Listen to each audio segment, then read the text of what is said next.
It was an unremarkable evening, the kind that blurs into the others when you work night shifts, and the calendar had just turned to mid-March. At that point in my life, I was employed at a small convenience store gas station, nestled along a relatively quiet stretch of road.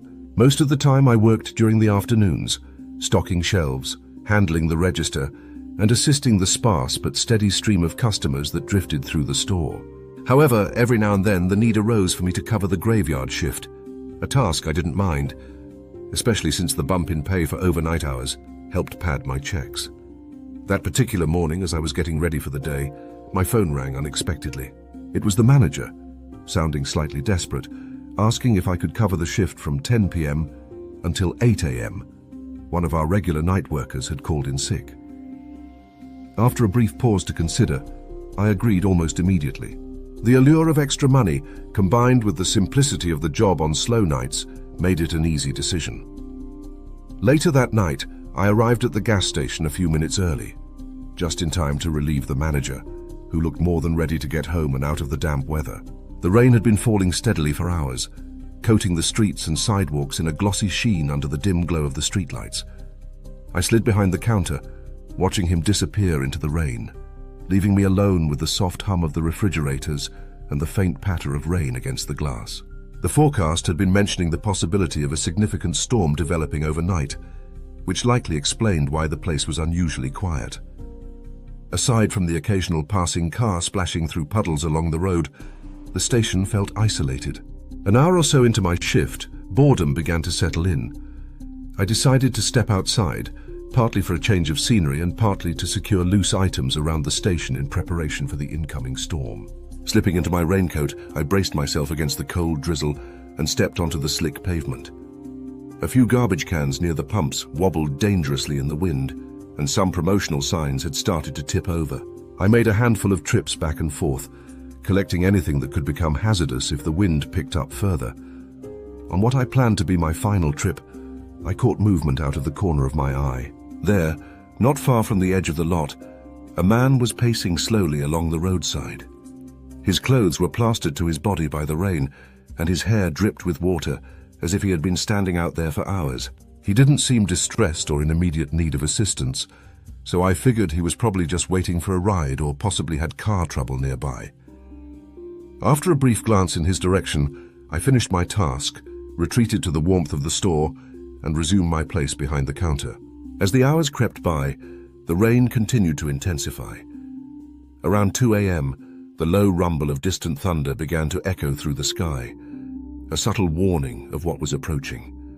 Within half an hour, the wind surged, and sheets of rain pounded the station mercilessly. I had expected bad weather, but the severity caught me off guard. The gusts rattled the glass windows, causing the entire building to shudder intermittently.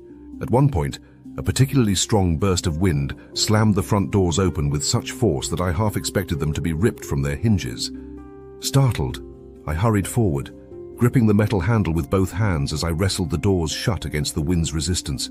After locking the bolt firmly in place, I exhaled sharply and decided it was best to stay in the stockroom, the sturdiest and safest part of the building, away from the large windows that now felt like a liability. About half an hour after the storm's peak, as I huddled in the back, I began hearing a faint noise over the howling wind. It repeated several times before I realized someone was banging on the front door. I emerged from the stockroom and saw a figure pressed against the glass, knocking persistently. I hurried to unlock the door, assuming he needed shelter. The man bolted inside the moment I opened it, leaving a trail of water dripping from his coat onto the floor. He never said a word, didn't acknowledge me at all, just paced back and forth in front of the counter. I recognized him as the man I'd seen outside earlier. Had he really been standing out there this entire time? Over 2 hours had passed since I'd first noticed him. I asked if he was all right, offering to call someone for help, but he gave no response. His blank stare never shifted as he continued pacing. Something about the whole situation began to gnaw at me. I felt an inexplicable sense of dread. As I moved toward the front desk to call the authorities, his head snapped in my direction. He stopped pacing abruptly, his eyes locking onto mine. It was in that tense moment I noticed his hands, bruised and bleeding across the knuckles. He must have seen me staring because his expression darkened.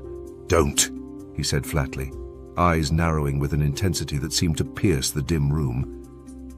I froze, feeling my pulse quicken as his gaze lingered.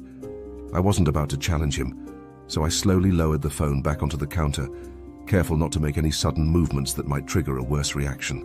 He stood there, perfectly still, watching me with an unnerving calmness that seemed to stretch across an eternity. His gaze was unrelenting, dissecting every flicker in my expression, peeling away layers of my thoughts I barely understood myself. It felt as though he was reading unspoken words directly from the tension on my face, weighing possibilities I dared not confront. A suffocating stillness crept between us, the kind that made the smallest sound feel deafening. The weight of his eyes pinned me in place, my breath shallow as if afraid to disturb the fragile equilibrium. Then, after what felt like an endless hour crammed into the fleeting span of minutes, his pacing resumed. Each step echoed louder, each murmur gained a sliver more coherence, though still tantalizingly out of reach. I strained with every nerve to decipher his words, but the howling wind outside grew louder, as if conspiring to keep his secrets hidden. The walls shook violently under nature's onslaught, and I couldn't shake the feeling that the storm itself was a manifestation of the growing dread in the room.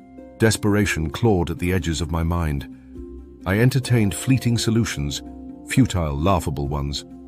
Running was pure fantasy. The door lock's faint click would be deafening under his scrutiny. Attempting escape into the merciless storm promised no salvation. Even dialing the police seemed fraught with peril. One wrong move, one glance too long at the phone, and I feared he would snap, driven by instincts I couldn't predict. In the end, stillness became my armor. I locked my knees, feigning a brittle composure, silently pleading with the universe that boredom or fatigue would compel him to leave. Time dilated unnaturally, with each sluggish second creeping at an unbearable crawl. I listened to the rhythmic shuffle of his boots across the tiles, tracing his endless loop with uneasy fixation. Minutes stretched into hours, or so it felt, as the storm outside roared on in tandem with my fraying nerves. His presence became a part of the station itself, an immovable shadow. Finally, without so much as a glance in my direction, he turned, his stride heavy yet purposeful. Each step to the door echoed ominously. With a fluid motion, he unlatched the bolt, tugged the door open, and slipped into the raging tempest, vanishing into the night's veil. The instant the door sealed behind him, a surge of icy adrenaline propelled me forward. I fumbled for the phone, fingers trembling as I dialed the police. Time stretched once more, this time in the suffocating silence of waiting.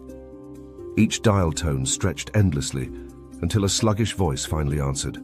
I stumbled through my explanation, words tumbling over one another as I relayed the night's events. The officer's delayed arrival, 40 minutes later, felt like an afterthought. The storm's wrath and more urgent emergencies deemed greater priorities. By then, of course, the man was long gone. His presence evaporated like steam into the night. Morning light brought no comfort. The storm had waned, leaving only scattered branches and shallow puddles as evidence of its ferocity. But the calm unraveled as I overheard news of a missing woman, last seen around 11 p.m., her path intersecting eerily close to my station. The details haunted me, stitching themselves into the fabric of my recollection.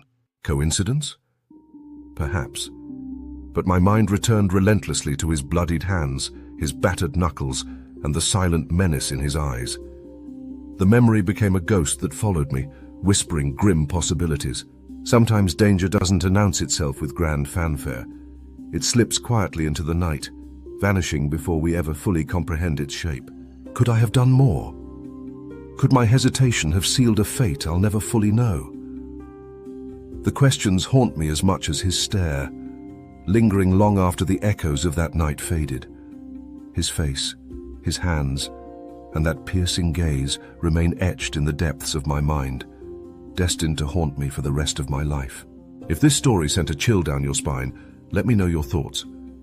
Have you ever brushed against something sinister, only realizing it long after? Leave a comment. And if these encounters keep you coming back for more, don't forget to subscribe for more unsettling stories that will linger long after the final word.